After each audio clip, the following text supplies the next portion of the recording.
Welcome to the Leaders in Payments podcast, where we talk to C-level leaders from across the payments landscape. We'll be discussing the products and services that impact the payment space today, as well as trends and predictions for the future of payments. We will also hear stories from our guests about their journeys to the top. Our differentiation is that we understand how to navigate this three-legged stool of what can delight the SaaS partner, what can delight their merchants themselves, and then what can delight the SaaS company's investors. And if you focus on all three of those and you create a frictionless environment for these SaaS companies to interact without having to jump out into some third-party software or some third-party payment platform that isn't white labeled, you're just creating stickier relationships. And I think that we do that as good, if not better, than anybody else in the marketplace.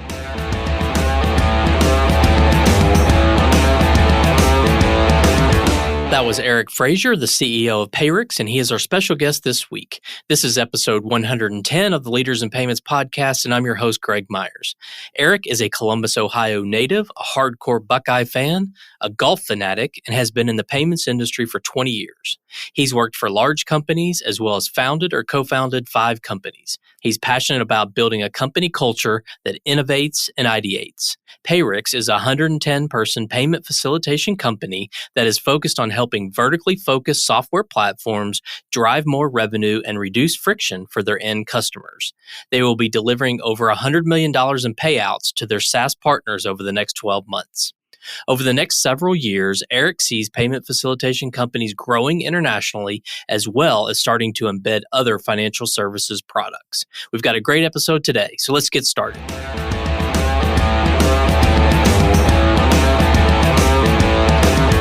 Hi, Eric. Thank you for being here and welcome to the Leaders in Payments podcast. Greg, nice to talk to you as always. Thanks for having me. Absolutely. So let's dive right in.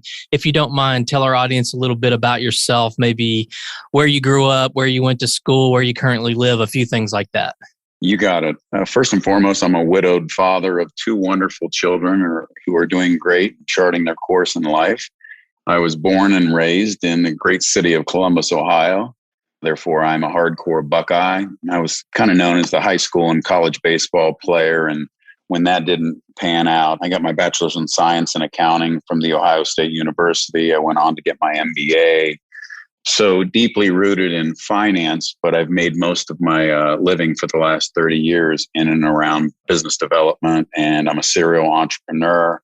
And I kind of have straddled in my career working for big firms like JP Morgan Chase, Royal Bank of Scotland, as well as founding or co-founding 5 other companies myself.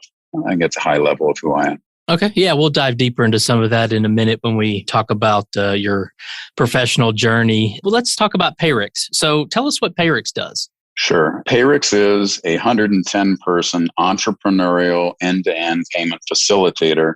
We focus on vertically focused software platforms, and what we're trying to do is to maximize revenue for our software partners while drastically reducing friction for their customers. We're enabling SaaS companies to look more like a payments company. And I've been in payments for over 2 decades, and I think payment facilitation is currently the most interesting payments-related vertical in the payments landscape as we are disrupting traditional distribution and other forms of payments. It's really an exciting time. We're fueling and growing and transforming the client lifecycle journey for a lot of SaaS companies. And I guess I would say we're a hot company in a hot space. We're usually trying to be very humble, but just to be full disclosure, we've sold, it's a 6-year-old company, and we've sold 50% of our customers in the last 6 months. So we're kind of on a very high, fast trajectory. We just got recently recognized as a Inc. 5000 fast growth company. And the best way to say it is when our partners grow, we grow, and we're kind of in it together. So it's really a fun journey with a fun company. We're backed by Blue Star Innovation Partners and Providence Strategic Growth Equity. I'm also an investor in Blue Star Innovation Partners. So we're a private equity-backed, fast-growing payment facilitation company. And in terms of what we offer, we offer a single platform and portal that spans both what we call our Payrix Pro platform and our Payrix Premium platform, One is an infrastructure as a service, and the other is a full-blown PayFac, where we take on all the PayFac responsibilities. And it's an end-to-end payment servicing and management platform. We handle everything from onboarding. We have an industry-leading risk and compliance team. And we're just trying to do the heavy lifting for our partners so that they don't have to do it. And when done right, it's really a beautiful thing because it's very lucrative for our partners. And with the multiples that they're receiving in their marketplaces, a lot of payments revenue coming through in a recurring manner is a great way for them to build their balance sheet and their P&L. Okay. And you mentioned vertical software. Are there certain verticals that make more sense than others? Yeah. And in our side, again, the reason we focus on vertical versus horizontal companies, we like things like field services and other companies that are mobile based. Healthcare is a big vertical for us, but you have to get in kind of a rhythm and a hum in individual verticals so that you can onboard them in a manner that you've done it before and you understand that you can ramp them faster, or that you understand their risk profile. And so on a daily and hourly basis, again, you can get in a rhythm of being an expert inside of those verticals. So we have about 14 deep vertical markets that we focus on a daily basis. It doesn't mean that we don't process for some horizontal software companies. We do, but our ideal customer profile and who we chase within our total addressable market are vertically focused software companies. Okay. And do you go to market through a direct sales force and partners, or one or the other? Yeah, a great question, which is when I mentioned that we're in the midst of disrupting the payment space. Well, the biggest disruption is in the way that we go to market and how we go ahead and aggregate merchants and our partners. I worked for First Data for years. And, you think of the big payment houses in our country, it's been thousands and in fact, tens of thousands of direct sellers, ISOs, sub-ISOs going out and banging on doors of restaurants or pizza shops or whatever it may be. What we're doing is we're partnering with the most interesting SaaS companies through a direct selling model through our sellers. We don't use anybody else. The only exception to that is because of my relationships and many of our executives' relationships in this space, we have alliances, small a, not capital A, alliances and strategic relationships where private equity firms who are backing hundreds of really interesting SaaS software companies, we do strike relationships with them where they'll call us up and say, hey, we've got a really interesting company that is sub-optimizing their payment stream. And can you come in and really kind of like a friend in the business? And we usually start off and kind of do a consultative exercise to see what they're doing and how's it going. And then if there's a good fit, we jump in with the vigor. So we sell direct in all cases, with the exception of some referred deals to us through private equity firms. Okay. What would you say differentiates Payrix from the competitors out there? Yeah, I like your questions, Greg. I would say that we're the only company that's providing an end-to-end full payment solution, both on infrastructure as a service and managed PayFac and PFAS product, all in one comprehensive platform. Many of my competitors, great companies run by great people, they do have to offload different things. They don't own a gateway, or they have to go to some third party for their actual processing, and in a variety of other kind of non-internally managed features. I think that gives us a leg up because when we own everything, there's just a variety of benefits. One is we have this process that we call crawl, walk, run, which is we offer this Payrix Pro solution to where somebody says, I want to be a payment facilitator. Then they find out all of the heavy lifting that they would have to do, whether it be the IT resources, the risk resources, people to manage the business. They would have to go and get certified through Visa and MasterCard, which could take 6 months. And so a lot of times they'll use our Payrix Pro solution to where we actually are the payment facilitator, but it's like the introductory model, and they get the benefits of us, and they don't have to register as a full-blown PayFac. And then that same platform that we use to run that business, it's our own tech. We don't offload anything. It's all under one platform. You then get the benefit of that, because if you then journey from Payrix Pro to Payrix Premium, where you take on the full-blown PayFac. We are the power user of our own software, and then we license that same software to our customers. And so every step of the journey, they're still using the same platform. And it's really, really slick. And I think we have an unparalleled understanding of the workflows because we are the power user of our own tech, and the functionality, the security, the peace of mind of having everything under our one platform is really what's resonating. And not to talk too much on a metric side, but we will be delivering in excess of $100 million in partner payments over the next 12 months. And that's really exciting because a lot of these SaaS companies are already in the process of getting very high valuations in their own fields.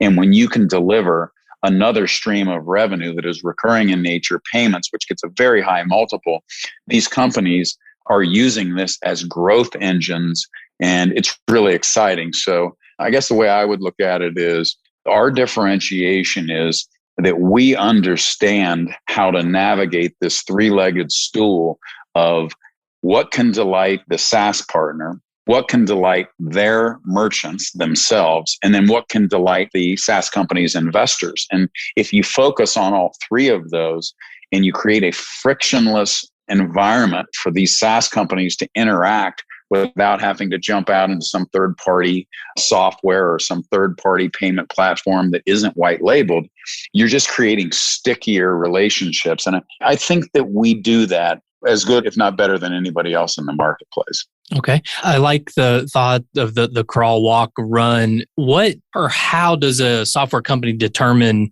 where they fit and how they graduate from sort of one product to the next? How do they know when they're ready to move on, or do you guys help them with that? Yeah. And we obviously have customers in both our Payrix Pro and Payrix Premium ecosystems. But really, I would say as a general rule, and when you generalize, it's not always the case, but generally speaking, a mid-sized to a little bit larger company has already had a dalliance with a Stripe, and maybe they're not receiving good economics, or maybe it's not white labeled, or they're not getting some configuration tools that they need. They don't get the portal that they need. Maybe a little bit of the larger, not super large enterprise, Greg, but you know what I mean? Like just above the SMB and the middle market companies. Usually they have somebody that's been in the payment space for a while. So they'll say, we want to become a full-blown PayFac. And then we bring them in, we show them our software. We say, you can go this route on Payrix Pro, this route on Payrix Premium.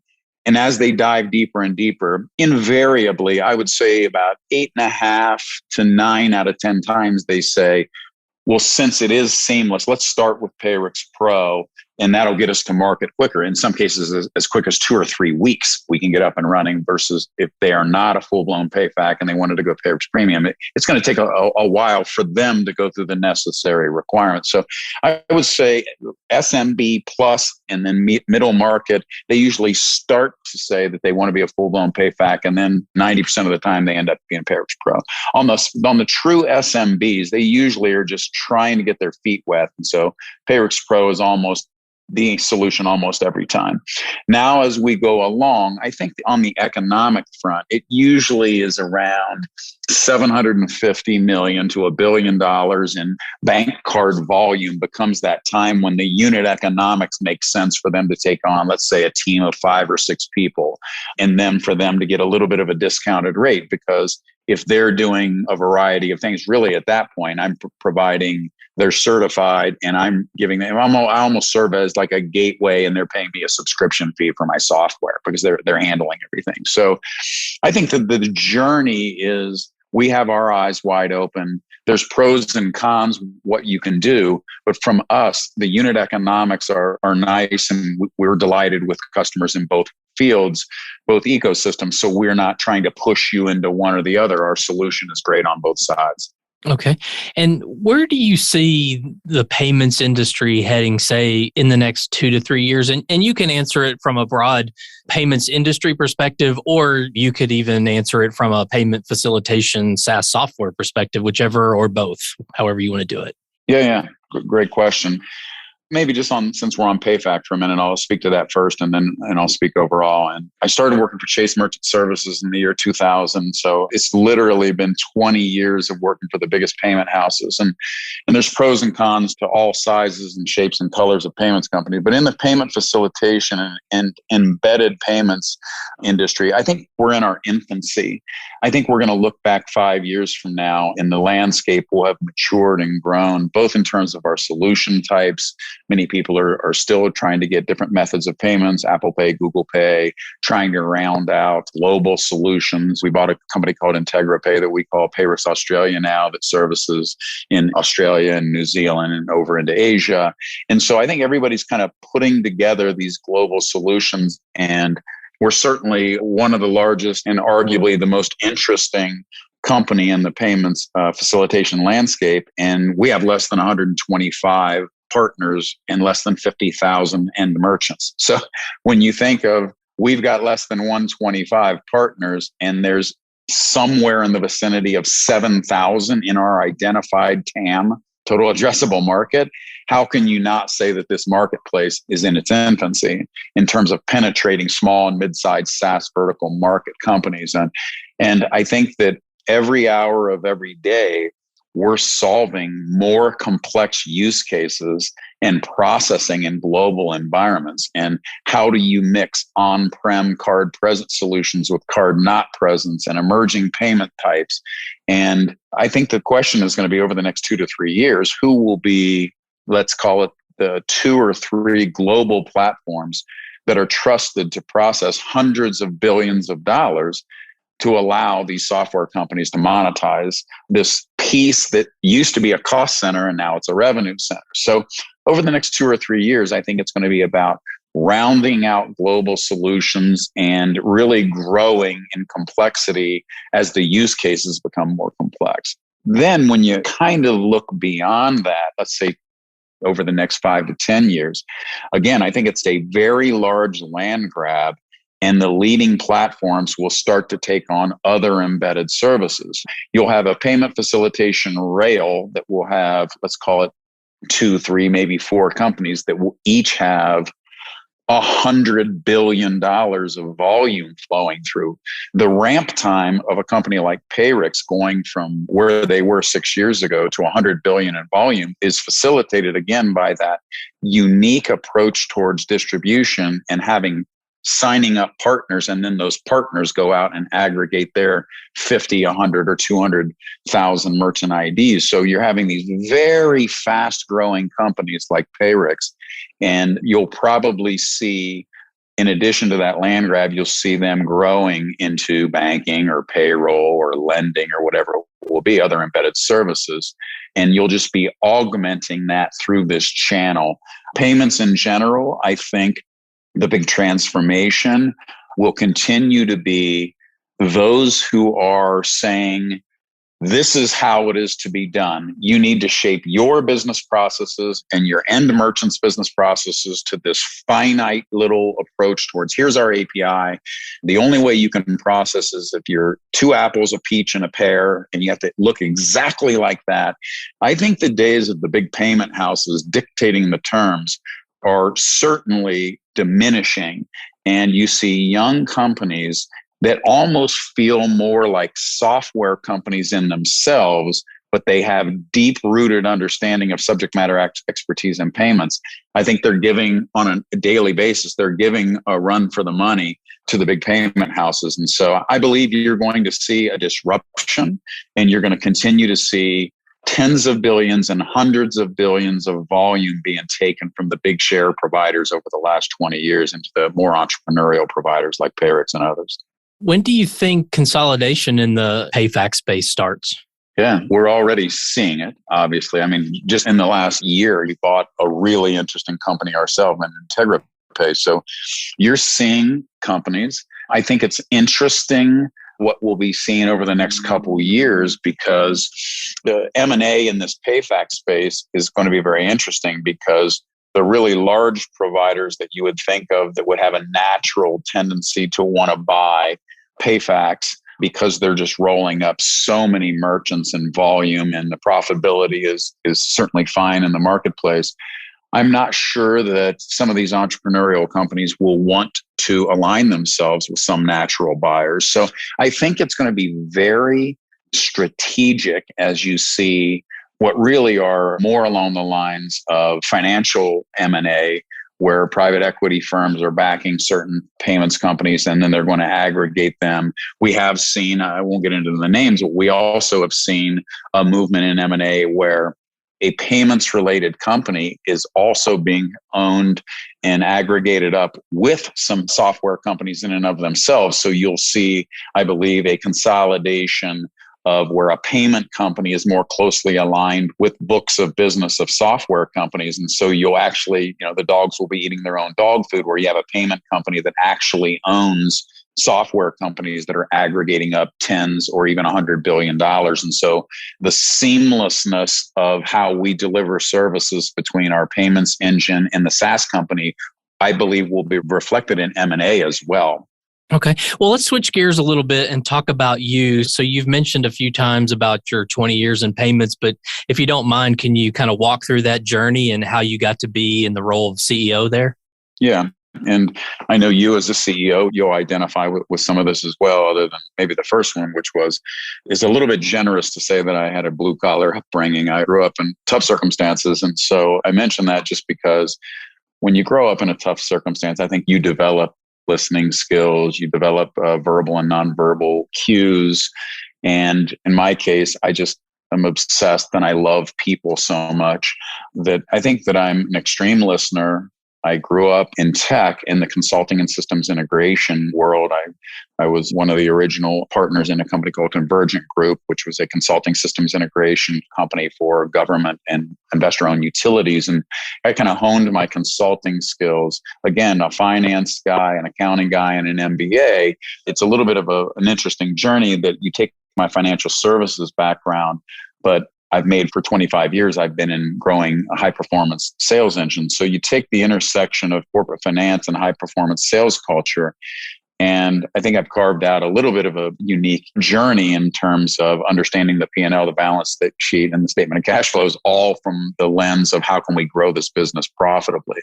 So I think it's just been 20 years in payments, my background. Everybody knows that I love to build fun, high performance cultures.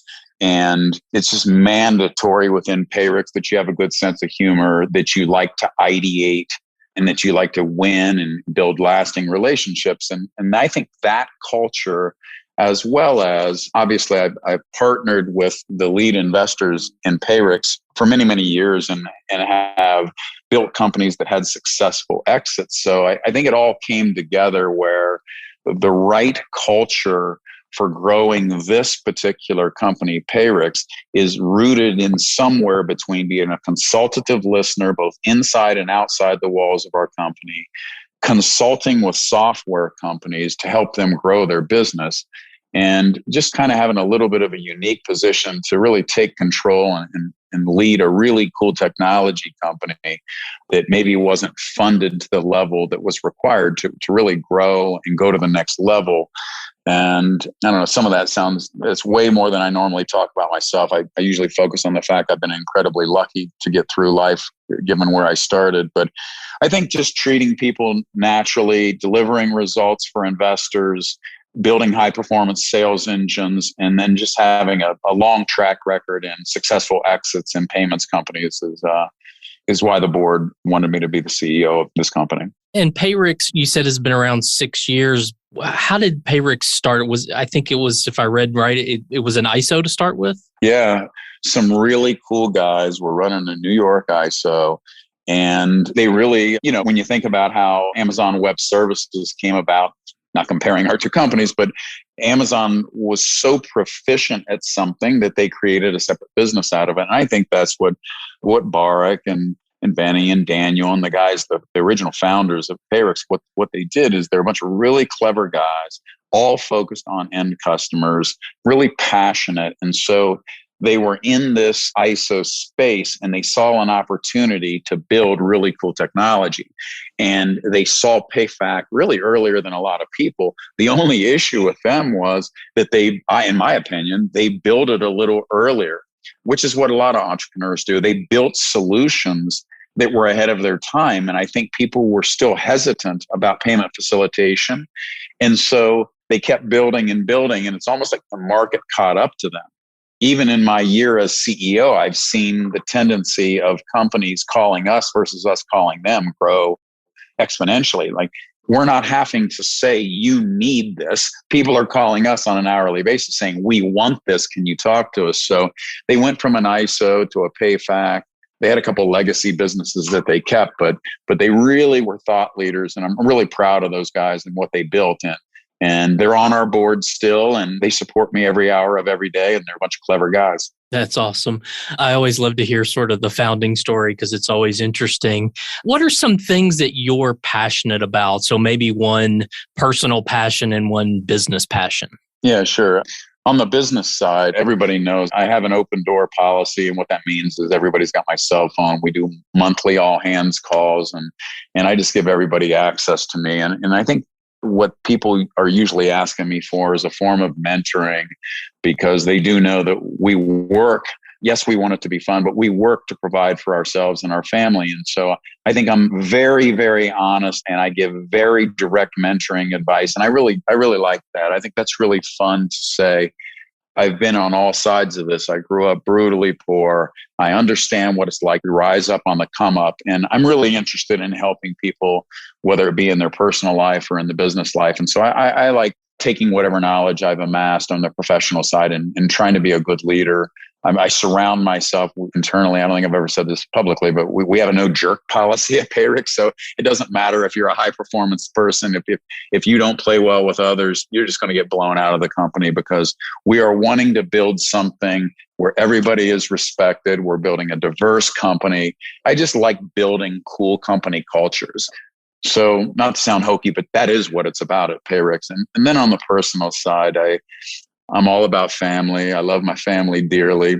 We love to travel. I'm a golf fanatic. I'm a Buckeyes fanatic. But above all, I guess I can't be right without saying I love food. But I like to laugh. I like to surround myself with really good people, and it's family first. Okay. And this next question is I think some of what you just said is a great segue into this next question. And I started in payments in 2006, actually with Chase Payment Tech, and sort of fell into the industry. I wasn't looking for a career in payments, but I haven't been able to get out, so I'm still here. And today, kids are taking fintech courses in college. They're coming out of college and they are looking for a career in a hot industry. And here's payments and fintech with all this money being thrown at it and the cool technology in this industry. So what would your advice be to someone, say, coming out of college, they're looking at payments? What would you tell them they need to do to be successful? It's a great question. Well, I guess what I would say is, and I'll try to be brief here, is this particular space in the ecosystem of payment facilitation and embedded payments, it actually feels on the inside more like a SaaS software space versus a traditional payment space. And I think you need to look at it through this lens. Over the last 4 years before I came to Payrix, I was the president of a business unit for a company called Entrado, which is backed by Apollo, and really was a really cool enterprise collaboration Zoom-like company. But instead of Zoom for, family gatherings or whatever, it was really for Wells Fargo or the big biotech houses, and really taking on very large SaaS companies. And so I understand the rhythm and the hum, and I've started a SaaS software company of what that looks like. And I think the space oozes for innovation and ideation that you typically find more of in SaaS software companies versus traditional payments. And I don't mean any disrespect to the traditional payments landscape, because I've made my living in there for many years, but the industry is kind of littered with payments expertise. And I don't think that you can surround yourself with only those people. So I think having a diverse group of people around you, I think that you have to build a relationship with all different types. I always say that you have to dare to look for a fresh perspective and inspiration from other industries.